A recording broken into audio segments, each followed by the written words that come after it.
3 invités avec nous chaque soir pour décrypter les mouvements de la planète marché. Nathalie Benatia est avec nous ce soir, macroéconomiste chez BNP Paribas Asset Management. Bonsoir Nathalie. Bonsoir Grégoire. Hervé Gouletker nous accompagne, Senior Economic Advisor d'Accuracy. Bonsoir Hervé. Bonsoir Grégoire. Et Enguerrand Artaz est également à nos côtés, stratégiste et gérant à la financière de l'Échiquier. Bonsoir Enguerrand. Bonsoir Grégoire. Le record de l'or à plus de $4 000 est l'occasion de redire un mot de ce qui porte cette dynamique du métal précieux.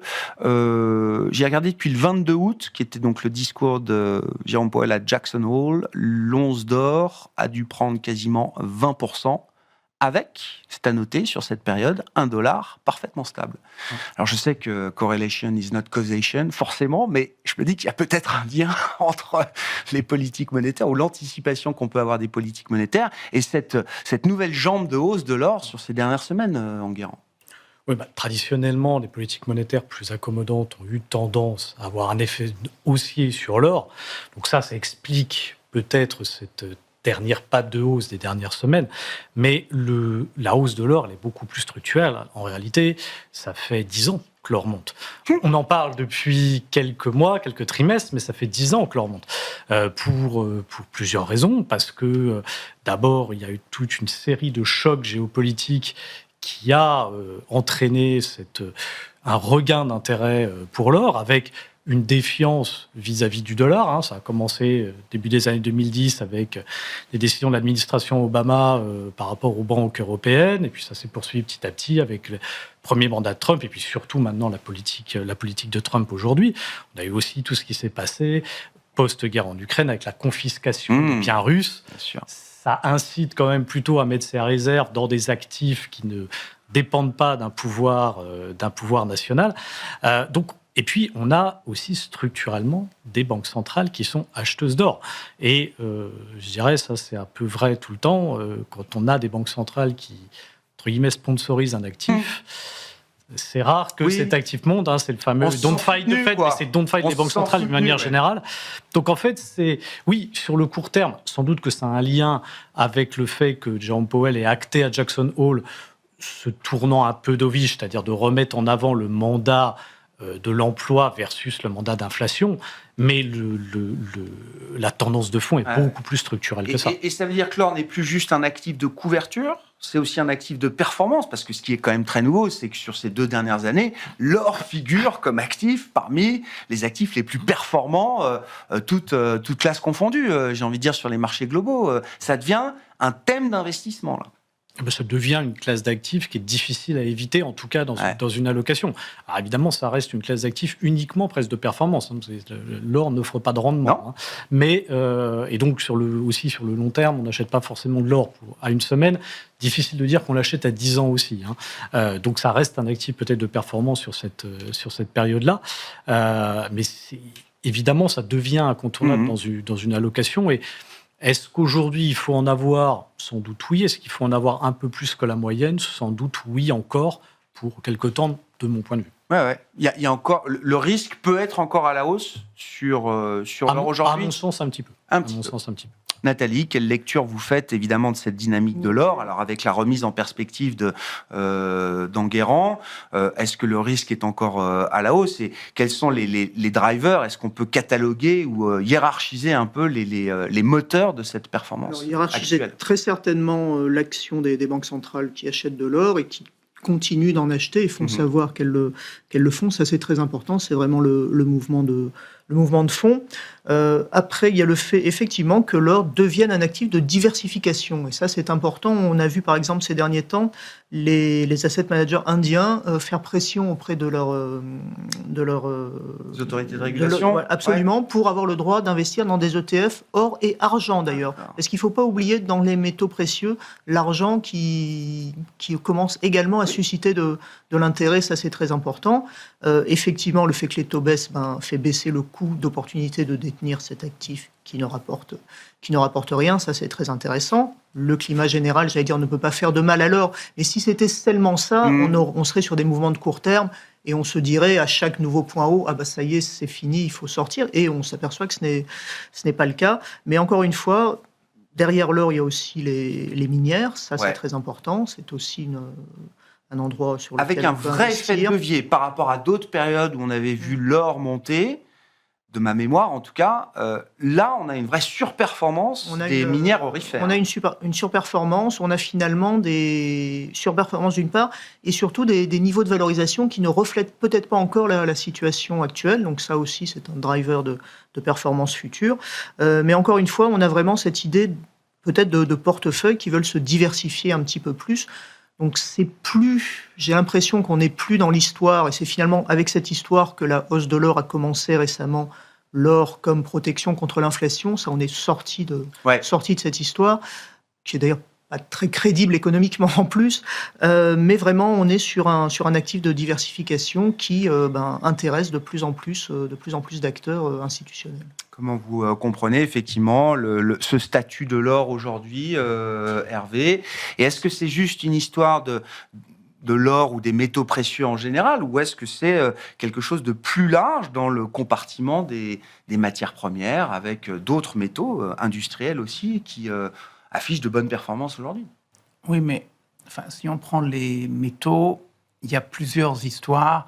Et je ne suis pas sûr qu'elles entrent toutes dans le même canal. Il n'y a pas une histoire commune, forcément. Il n'y a pas un socle commun, forcément, toutes les histoires des matières premières et des métaux. Il n'y a pas des socles communs partout. Et puis les socles communs, ça peut être un peu bancal. On le connaît par ailleurs. Pour revenir à l'or, moi, je crois tout de même que... Alors, évidemment, les histoires de banque centrale, évidemment, les histoires de profil attendu des taux d'intérêt jouent. Moi, je pense tout de même que fondamentalement, c'est l'expression d'un monde qui change.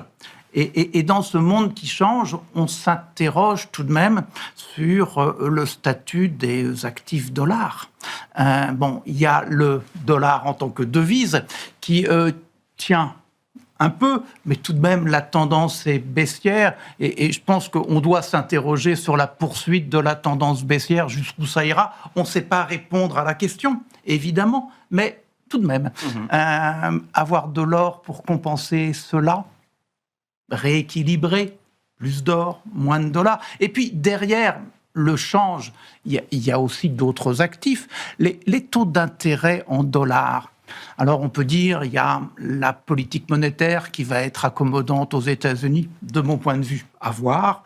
Et on se dit c'est pas mauvais pour toute la courbe des taux, mais quand même les messages envoyés par la courbe des taux, au moins sur la partie longue de la courbe des taux, c'est un message qui est un peu coup-ci coup-ça. Il y a une pontification.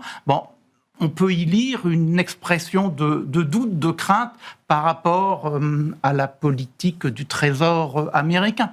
Deuxième raison, et puis du côté des actions, on est très content des bonnes performances, on sait que la tech a son rôle là-dedans, mais là aussi, on interroge, c'était dans votre introduction, Grégoire, la tech, quel est son devenir? Est-ce qu'à chaque nouvelle technologie, nouveau gadin boursier à un certain moment? Je pense que le statut des actifs dollars est un statut que l'on interroge. Alors, pour des raisons diverses, ça je l'entends bien, mais on interroge. Et donc, à ce titre-là, comme il n'y a pas d'actifs tenus par une devise aujourd'hui qui joue le même rôle que les actifs dollars, vous essayez de vous mettre ailleurs. Alors, si vous êtes très enjoué aux cryptos, vous vous dites « youpi, c'est de ce côté-là qu'il faut aller ».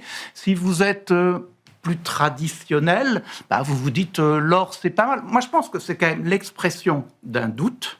En fait, en la matière, ça correspond mieux aux incertitudes de politique économique qui sont à des niveaux élevés qu'au VIX, qui est très bas. Donc là, il y a une cohérence d'un côté, une incohérence de l'autre. Donc, il y a cela, mais je dirais qu'au-delà du doute, il y a quand même des changements. Et donc, les changements que l'administration Trump est en train de distiller dans le système économique américain sont à prendre en compte. Et donc, une économie américaine moins ouverte, une économie américaine qui joue sa carte personnelle, mais en voulant le beurre et l'argent du beurre. C'est-à-dire, j'ai des gros déficits extérieurs, je m'en moque, parce que je vais forcer les étrangers à venir placer leurs capitaux chez eux.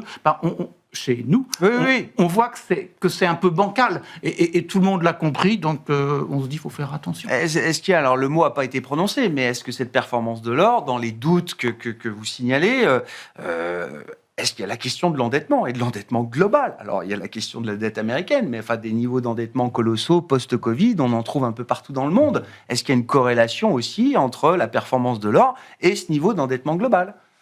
Alors, l'endettement global, il continue de monter, c'est vrai. Il n'empêche qu'aujourd'hui, on avait tendance à se dire, finalement, l'actif dollar reste une assurance. Même si, là-bas aussi, il y a de la dette, on se disait, pour des raisons de sécurité, que ça peut être la défense, ça peut être la diplomatie, ça peut être le poids de l'économie, ça peut être le poids de la finance américaine, tout ça ne serait pas remis en cause. Et donc, certes, il y a de la dette, mais c'est aussi un assureur. Et donc, on y va aujourd'hui. On est moins assuré, donc peut-être que votre question de la dette mondiale trouve sa place dedans. S'il y a trop de dettes partout et qu'on n'est pas assuré, oui, il faut trouver tout de même quelque chose qui protège.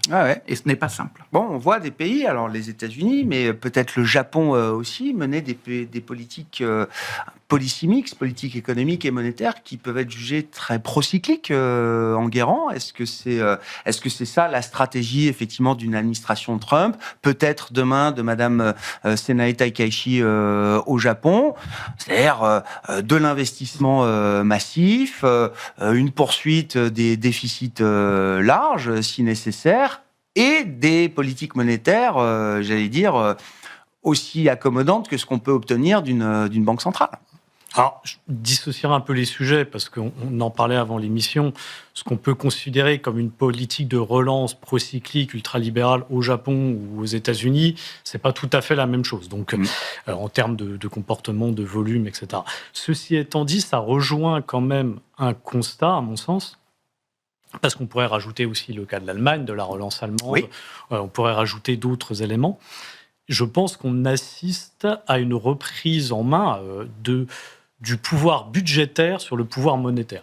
On sort de 15 ans, enfin presque 20 ans en fait, post-crise Lehman, de domination des décideurs monétaires. C'est les banques centrales qui ont fait la pluie et le beau temps depuis l'après Lehman.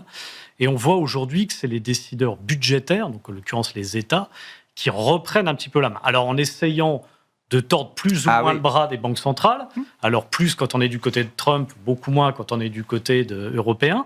Mais même au Japon, il y a cette tentation un peu de dire, parce que Mme Takaichi est quand même sur une ligne plutôt en faveur d'une politique monétaire expansionniste, alors que ce n'est pas tellement l'ambiance du moment au Japon.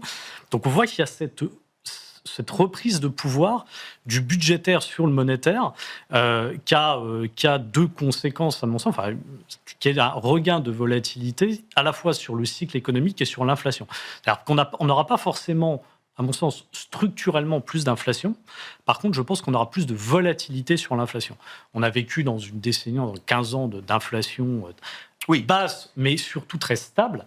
Je pense qu'on va rentrer dans une phase où on aura des cycles d'inflation beaucoup plus erratiques. Peut-être que sur la moyenne long terme, ce ne sera pas très différent. Mais une ampleur plus importante, des oscillations d'ampleur plus importantes. Et forcément aussi avec un erratisme éventuellement des décisions quand on a des personnalités comme Trump qui peut être un peu plus important que quand on a des technocrates bon teint comme le sont souvent les banquiers centraux. Et le Japon, alors, le trade reflationniste au Japon se porte bien depuis quelques temps déjà, mais c'est vrai que l'élection de Madame Senae Takaichi comme présidente du Parti libéral-démocrate, qui a vocation à devenir Premier ministre, a magnifié encore sur la séance d'hier ce trade reflationniste et des pontifications. Alors un yen qui baisse parce que elle pourrait pousser la Banque centrale du Japon à ne pas remonter ses taux comme elle pouvait l'ambitionner jusqu'à présent, et puis une politique d'investissement massif dans des secteurs stratégiques. Oui, c'est un peu ce qu'a acheté, entre guillemets, le marché après cette élection. Je serais peut-être un peu plus mesuré quand même, parce qu'il y a des pressions structurelles sur l'économie japonaise, ne serait-ce qu'en termes démographiques, qui me font dire qu'un trend de reflation très solide et très durable, peut-être qu'il arrivera, mais... C'est encore à éprouver, quoi. Oui, j'attendrai un peu de voir quand même. On voit que ça reste quelque chose de fragile, hein, la reprise de l'inflation, la reprise du trend de croissance au Japon, même de la consommation privée, ça reste des choses assez fragiles. Donc là, ça a été un peu acheté parce que c'était petit peu une surprise pour certains observateurs de voir Sanae Takaichi être élu. Mais sur la durée, j'attendrai confirmation. Ouais. Nathalie, en tant que macroéconomiste, là aussi, l'idée que le Japon sort bel et bien de la déflation, est-ce que vous achetez ce scénario-là? Et quand je dis scénario, de long terme, De long j'entends. terme, absolument. Ce qu'on constatait d'un point de vue conjoncturel au Japon, c'est que la situation des entreprises commençait à s'améliorer, les perspectives d'investissement notamment, c'était bien amélioré si on regarde les enquêtes de type Tankan, etc. Donc ça, c'était un bon point. Et ce qui manque au Japon, c'est bien la consommation des ménages. Pourquoi ? Parce que la confiance manque. Et pourquoi la confiance manque ? Parce que le prix du riz a énormément augmenté. Et c'est d'ailleurs en partie ce qui a causé la chute du précédent gouvernement, Premier ministre en l'occurrence. Donc on est dans cette situation. Et ce que dit Madame Takaichi, alors d'abord c'est qu'elle veut que l'agenda de la Banque du Japon soit compatible avec le sien. Donc, voilà, donc à la mode japonaise, effectivement, ça commence à ressembler à une pression sur la Banque du Japon, et c'est bien ce qui a été compris par les marchés. Mais ce qu'elle identifie de façon très juste, c'est qu'il s'agit d'une crise du coût de la vie.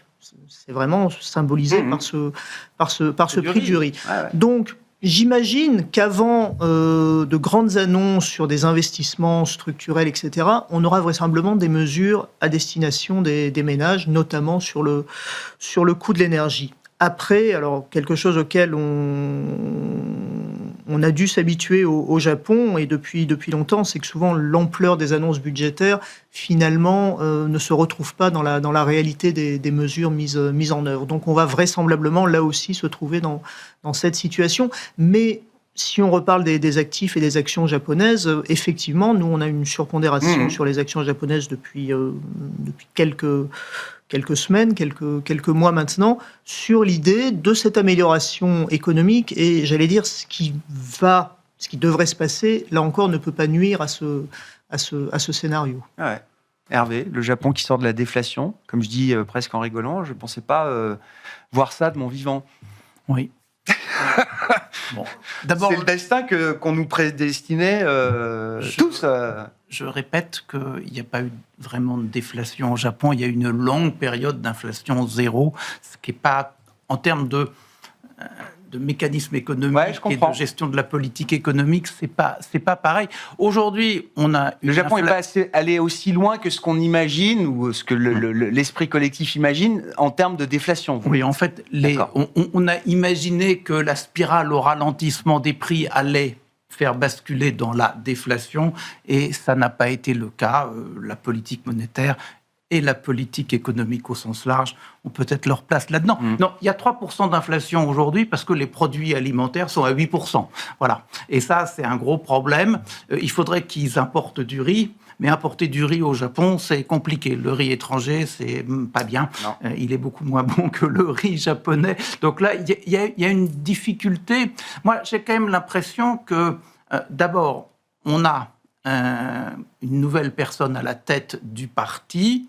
Traditionnellement, elle devrait être à la tête du gouvernement, mais il faudra s'entendre. Le Parti libéral-démocratique, il n'est plus majoritaire, ni à la Chambre basse, ni à la Chambre haute. Et donc, il y aura des tractations d'abord, et dans les tractations, il y aura peut-être des contraintes sur la politique économique suivie. En fait, la nouvelle prétendante au poste de Premier ministre, en fait, elle s'inscrit dans la logique de Abe.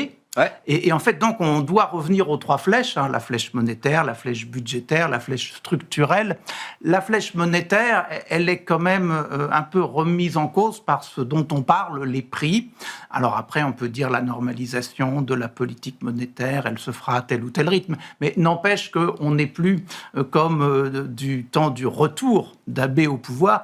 La politique budgétaire, en fait, les degrés de liberté sont là aussi un peu contraints. La courbe des taux est passée par là. Là où l'écart de taux 10-30 ans a le plus augmenté, c'est au Japon. Ouais. Alors on peut dire qu'il y a un tas de facteurs techniques, n'empêche que c'est un signal. Donc il va falloir qu'elle joue surtout de la flèche structurelle, celle qu'on avait reproché à Abe de ne pas utiliser. Alors, ça va être compliqué parce qu'au Japon, il faut s'entendre les uns avec les autres. Les forces conservatrices sont importantes et n'oublions pas que la probable nouvelle première ministre est quand même très conservatrice sur certains points, sur tout ce qui est organisation de la société, plus libérale sur l'économie. Mais donc, il y a là une contradiction qu'il faudra qu'elle dépasse. Et sur la question de l'inflation, en fait, il y a un point qui est très important, c'est que les salaires suivent les prix. Et donc, en fait, ce qu'on voit, c'est l'inflation qui monte, les salaires qui suivent, et le pouvoir d'achat de l'heure ou de la journée travaillée stagne. Et donc là, on a un vrai problème sur la consommation. Et donc, il faudrait réussir à pousser les entreprises à augmenter plus les salaires. À lâcher sur les salaires. Ouais.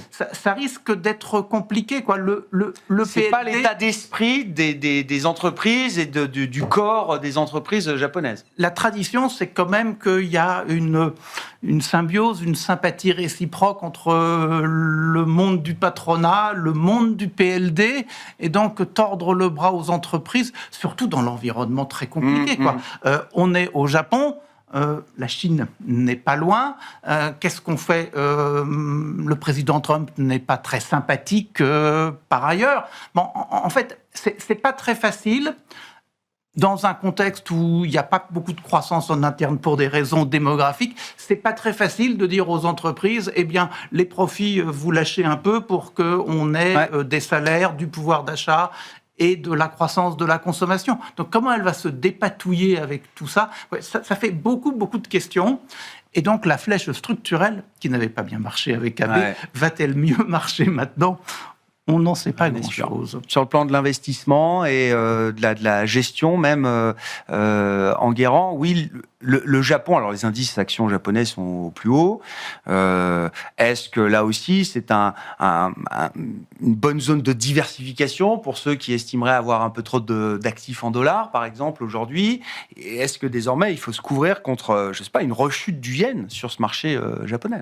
C'est un peu le sujet. C'est vrai que c'est difficile de parler d'une exposition au marché japonais sans se poser la question du yen. Alors, ça peut être vrai pour tous les marchés actions, mais c'est vrai qu'il y a d'autres marchés pour lesquels on se les pose moins. D'ailleurs, on se les pas posé pendant longtemps aux États-Unis, on a vu qu'il fallait quand même se la poser de temps en temps.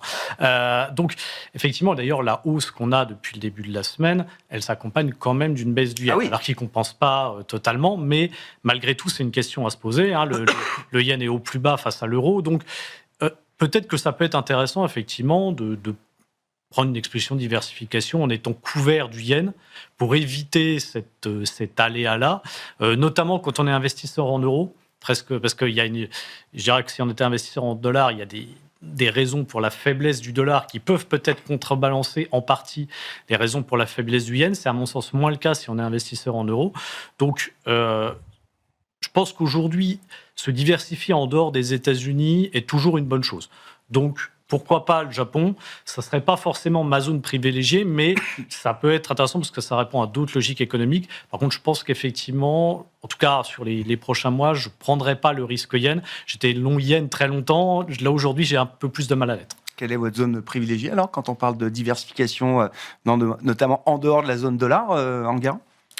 Malgré tout, alors aussi surprenant peut-être que ça puisse paraître au regard de l'actualité récente, je reste assez convaincu que l'Europe reste une bonne zone de repli. J'aurais pu dire la Chine. Ce qui me gêne avec la Chine, c'est qu'on a une très forte amélioration du sentiment, un très fort re-rating, mais que le fondamental économique ne suit absolument pas.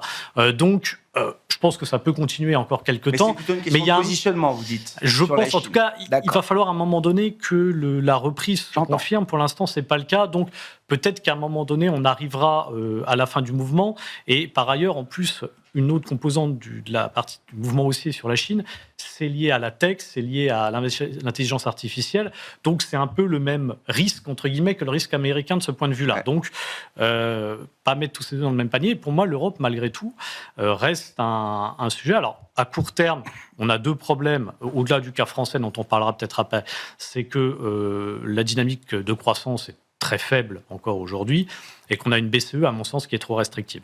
Ça, c'est 2 freins un peu à court terme. Maintenant, je pense malgré tout qu'on minimise, en tout cas, les marchés minimisent encore, même s'ils l'ont beaucoup joué en début d'année, l'importance du plan de relance allemand et de ce changement de mentalité allemande sur le plan budgétaire. Je pense qu'on n'appréhende pas encore suffisamment l'ampleur de ces plans de dépenses et de ce que ça représente en termes Sur quel type d'actifs on n'a pas intégré ou minimisé ce plan de relance allemand ? Parce qu'il y a déjà sur le plan boursier, il y a déjà des trajectoires qui ont sur certains bien secteurs, anticipé. Sur certains secteurs. Mais je pense que même sur une question de repositionnement structurel sur l'Europe, à court terme, encore une fois, est-ce qu'à horizon de 1 ou 2 trimestres, l'Europe est très attractive ?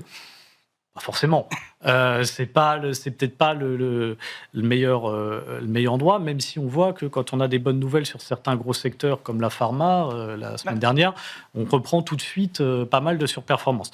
Donc, mais je pense que plus structurellement, se repositionner petit à petit sur l'Europe reste malgré tout une bonne chose, et notamment pour des investisseurs européens. Toujours rappeler que la baisse du positionnement sur l'Europe ces dernières années, il est d'abord venu de la baisse du positionnement des investisseurs européens sur l'Europe, plus que des investisseurs internationaux sur l'Europe. Ouais. C'est ça.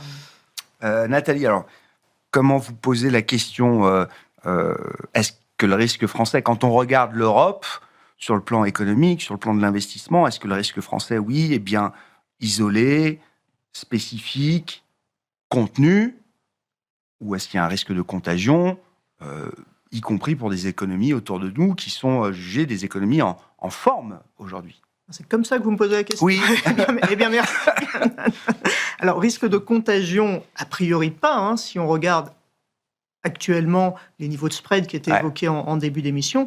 Oui, c'est la France parmi les marchés comparables, où il y a suffisamment de liquidités, qui présente le spread le plus élevé vis-à-vis de l'Allemagne. Donc non, on ne peut pas parler de contagion. Effectivement, c'est plutôt un signe de sang-froid de la part des investisseurs internationaux. Donc, premier point, risque spécifique français, oui. Risque essentiellement politique en ce moment et pas économique. On pourra y revenir, mais si on était dans un risque économique, dans une crise économique, dans une crise financière, là, les investisseurs se mettraient à regarder les voisins qui ne seront pas forcément dans des situations tellement plus enviables que la France. Et ensuite, risque un petit peu technique peut-être, que tout le monde a en tête vraisemblablement sur le marché de l'OAT. Alors, 2 éléments. D'abord, les niveaux actuels de taux, en taux absolu, commencent à être des niveaux dont on peut penser qu'ils intéressent les investisseurs de très long terme, comme les compagnies d'assurance.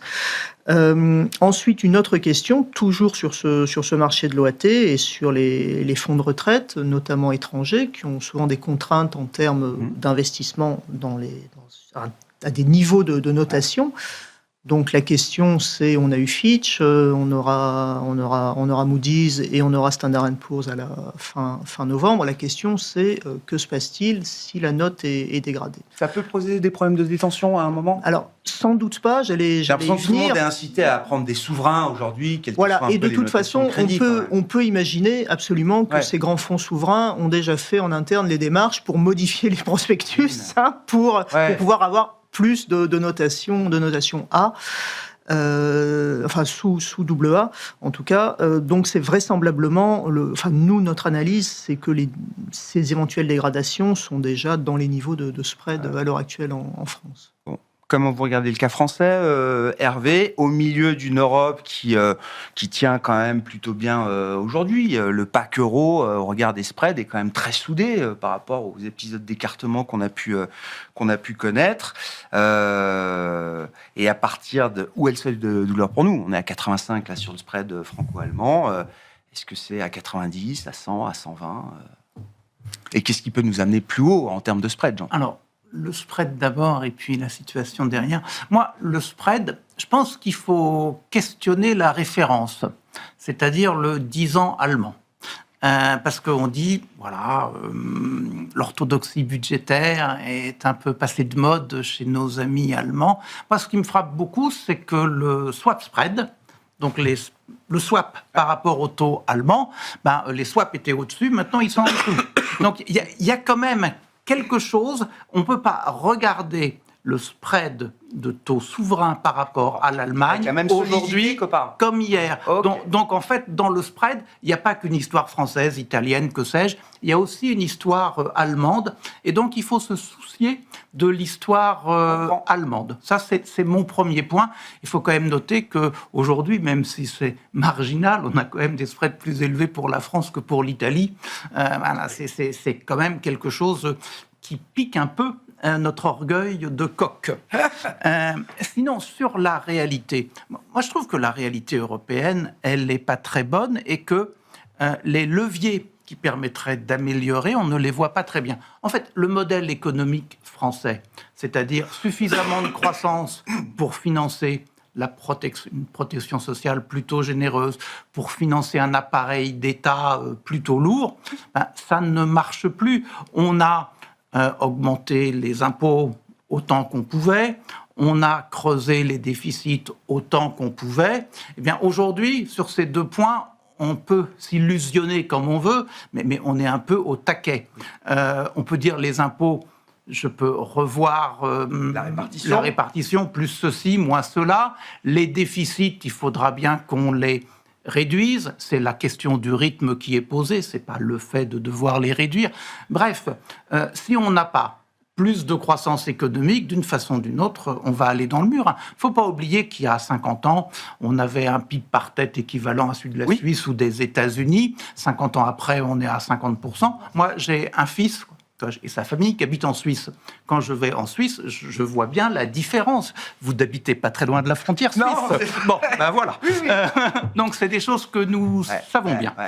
Donc, en fait, non. Le modèle français... On se sent significativement moins riche. Et donc, le modèle économique ou économico-étato-social doit être repensé. Mais le modèle allemand, il est allé dans le mur aussi. L'énergie pas chère à l'Est, la grande exportation vers la Chine, les États-Unis. La différence, c'est qu'ils ont un matelas de sécurité qui leur permet, au moins sur le plan financier, de piloter un changement de modèle. Oui, mais il faut encore qu'ils réussissent à le faire. Mais je ne dis pas que c'est gagné. Et c'est là où, politiquement, la coalition au pouvoir aujourd'hui, on ne s'entend pas à l'intérieur de la coalition. Donc, être capable de vraiment prendre des décisions, pas de faire des annonces. Elles ont été faites. Oui, mais il a déjà mangé tout son capital politique, Friedrich Merz, peut-être il en a mangé un gros bout. Un gros bout. Donc, en fait, en Allemagne... s'appuyer sur les mêmes secteurs, les mêmes industries dans un cadre différent, moins de Chine, moins d'États-Unis, une énergie plus chère, c'est compliqué. Donc le renouveau du modèle allemand, on ne le voit pas.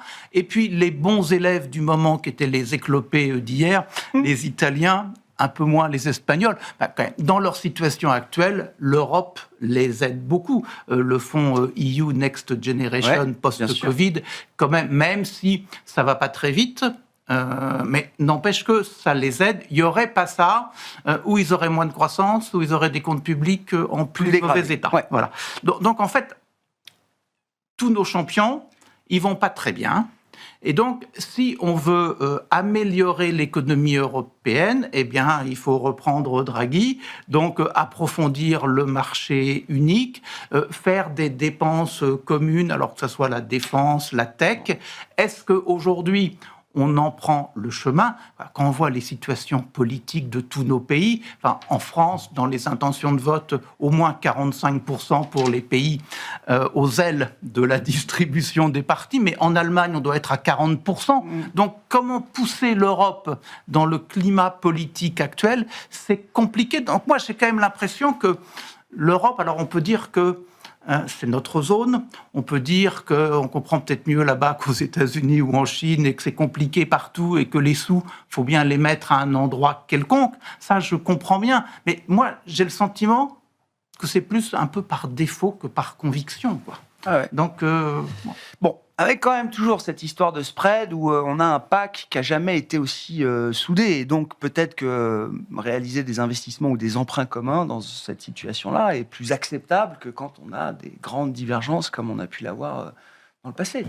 Non. Tordre le bras de Mersch, ça ne va pas être facile. Non.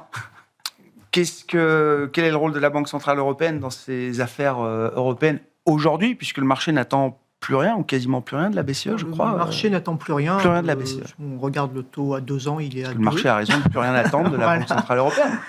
Et la Banque Centrale Européenne a laissé la porte entrouverte pour éventuellement pouvoir agir, mais ce serait une fois ou 2 fois, donc ça ne changerait pas forcément grand-chose sur la croissance. L'inflation, elle peut dire mission accomplie sur l'inflation, avec malgré tout le risque, alors qui pour le moment n'est pas considéré comme un risque par Christine Lagarde ni par le Conseil, le risque d'avoir une inflation qui passe plus durablement et plus bas, sous 2%. C'est un peu dans leur prévision pour l'an prochain. C'est dans leur prévision, mais Christine Lagarde avait dit que c'était un gros 1,9%. Sous-entendu, c'était pas grave, on va revenir. Donc là, ça, c'est une question... Ça, c'est un 9 fin 2026, parce qu'on passe par plus bas qu'un 9. On passe par plus bas, mais donc on y vient confortablement à ce gros 1,9%. Donc là, la question, c'est est-ce que passer durablement sous un 9 serait un déclencheur de baisse des taux? Ça reste possible. Après, on parlait de la construction européenne et de l'Union européenne. La BCE est quand même, à mon sens, un des organes européens qui fonctionne le mieux et qui a fonctionné en situation de crise. Donc, on peut s'en réjouir et se rassurer du fait que l'indépendance de la BCE ne soit pas remise en cause, contrairement à ce qui est sans l'être le cas. Aux tentatives outre-Atlantique. Je crois que pour l'instant, Lisa Cook a encore son poste. Voilà. C'est intéressant d'ailleurs de voir que la Cour suprême ne donne pas les clés à Donald Trump. Reporte la décision. Donc voilà, mais encore une fois, peu d'attentes sur la BCE et une BCE qui continue à assurer cette cohésion européenne. Si un des risques pour la Banque Centrale Européenne, l'autre jour on m'a dit elle a été schnabellisée. La BCE. Il y a un peu de ça, donc je reprends l'expression qu'on m'a livrée sur le plateau. Non, mais si le risque pour une Isabelle Schnabel, c'est effectivement des effets du plan de relance allemand dans un pays avec des tensions sur l'offre de travail, etc., de voir se développer à nouveau une forme d'inflation, de résurgence inflationniste dans un pays clé comme l'Allemagne. Qu'est-ce qu'on peut dire face à ça, Enguerrand du point de vue d'une banque centrale, j'allais dire, elle a toute légitimité pour être préoccupée ou concernée par ce type de risque. Oui et non, pour moi. Je pense que c'est une manière de raisonner, malheureusement, qui est une manière de raisonner des banquiers centraux des années 80 qui voyaient dans la croissance les ferments de l'inflation future. Ouais. Je pense qu'on n'est plus tout à fait dans le même monde, qu'on a effectivement un risque d'avoir une inflation sous la cible au moins au premier semestre de l'année prochaine, qu'en plus, alors c'est le problème du t-shirt à taille unique de la BCE, c'est que si on regarde la situation de certains pays, c'est encore pire que ça, et on a en face une BCE, alors il y a la question du taux directeur, du taux court, mais il y a aussi la question de la gestion de la taille du bilan et de l'impact que ça a sur les taux longs. Depuis le début de l'année, la baisse de la détention d'obligations souveraines au bilan de la Fed, elle a baissé de 90 milliards. Au bilan de la BCE, c'est moins 300 milliards. Donc la BCE a remis, entre guillemets, 3,5 fois plus de papier sur le marché que la Fed. Ouais. Est-ce que c'est cohérent avec les prévisions de croissance et d'inflation des deux zones ? À mon sens, non. Donc il y a un vrai problème, je pense, de la BCE. Alors je ne dis pas qu'elle doit aller au taux à zéro, etc. Mais je pense qu'elle peut aller un peu plus bas sur le taux directeur, qu'elle peut largement ralentir le rythme du quantitative tightening. On flirte déjà avec un niveau de liquidité globale du système qui laisse pas de marge de manœuvre, là. Pour moi, c'est un peu limité. Et surtout, on parle des effets potentiels du plan de relance allemand, mais moi, je suis assez confiant sur ces effets-là. Seulement, au mieux, ils se matérialiseront au deuxième semestre 2026. D'ici là, il faut survivre quand même. Ça fait long. Et donc là, le problème, c'est qu'on a une BCE qui ne joue pas, à mon avis, son rôle de faire le lien jusqu'à ce qu'on ait les effets de ces plans de relance, si tant est qu'ils arrivent. Et qui pourrait amener une fonction de réaction un peu différente à ce moment-là. Et quitte à ce que la BCE remonte ses taux en 2027. C'est pas un problème. Donc la BCE est trop dans l'anticipation, là, d'une certaine manière, et pas assez dans le moment présent, quoi. Oui, je pense tout simplement qu'il y a des camps quand même qui s'affrontent très fortement au sein de la BCE. Christine Lagarde, contrairement à Mario Draghi, ne lead pas beaucoup les débats.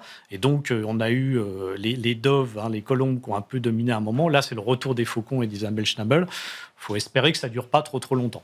Merci beaucoup à vous trois. On s'arrêtera là pour ce soir. Enguerrand Artaz, la financière de l'échiquier, Nathalie Benatia, BNP Paribas Asset Management et Hervé Gouletker, Accuracy.